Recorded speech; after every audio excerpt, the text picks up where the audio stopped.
আসসালামু আলাইকুম বন্ধুরা, আশা করি আপনারা সবাই ভালো আছেন। তো বন্ধুরা, এরকম বড় গরুর পিঠে চড়ার শখ কার না আছে? আর এরকম ভাবে হেলে দুলে হাঁটা, মনে হচ্ছে যে গরু যেন মাটির কোনো ঘাসই খায় না, অর্থাৎ কোনো এক গ্রহ থেকে আসা গরুকে ঘাস খাওয়ানো হয় কোনো এক গ্রহ থেকে এনে, অর্থাৎ মাটির যার কোনো ছোঁয়া নেই এরকমটাই মনে হয়। এটা দেখলে কার না ভালো লাগে?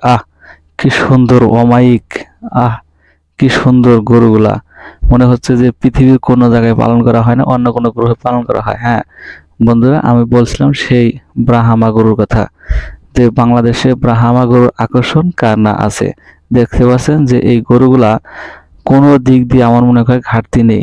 অর্থাৎ এই গরুগুলার ঘাটতি বলতে আমি একটাই দেখি যে এই গরুগুলার শিং নাই, আর শিং না থাকার কারণে এই গরুগুলার আকর্ষণ মনে হয় আরো বাড়িয়ে দিয়েছে, যে মানুষকে শুধু ভালোবাসায় দিতে জানে। অর্থাৎ যে এই গরুগুলার মানুষকে গুঁতা দেয় না, ঢিস মারে না, এরকম মানুষের একবারে চরম লেভেলের একটা বন্ধুত্ব সুলভ ভাব দেখা যায়।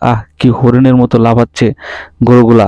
এই গরুগুলা দেখতে আসলে কেমন জানি অমায়িক, অসাধারণ, মানুষের সাথে ফ্রেন্ডলি বেশি হয়ে থাকে। আর এই গরুগুলা বাজারজাত, লালন পালন সব দিক দিয়ে দেখেন কি অবস্থা, কি স্বাস্থ্য!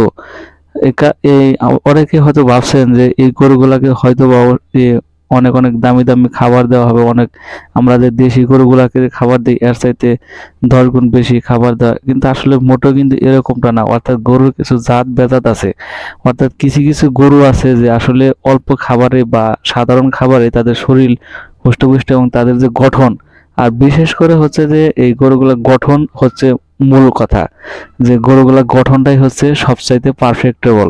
যে গরুগুলোর শিং উঠবে না, কানগুলো লম্বা, ঝুল লম্বা, পায়ের গোড়ালি পা, এবং কি কুচের কথা আর কি বলবো, যে অসাধারণ অমায়িক।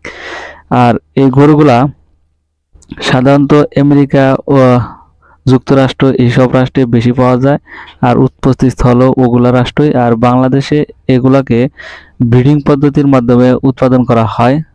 আর আপনারা জানেন যে বাংলাদেশেও কিন্তু এখন অ্যাভেলেবল পরিমাণে এই ব্রাহ্মা গরুর বীজ পাওয়া যায়।